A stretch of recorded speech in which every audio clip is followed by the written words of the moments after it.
นี่ร้าน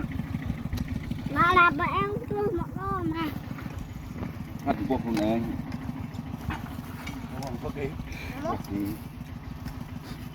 กินกันหมดไง รำเปิน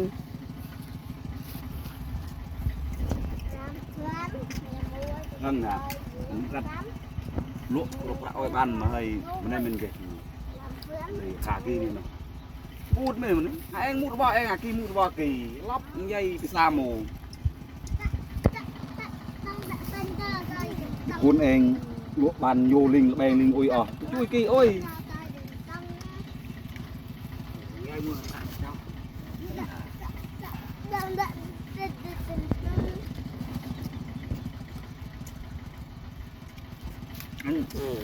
đâm mình trong chui pro vui bên nó thè để thế này mình cứ tú nên thế vừa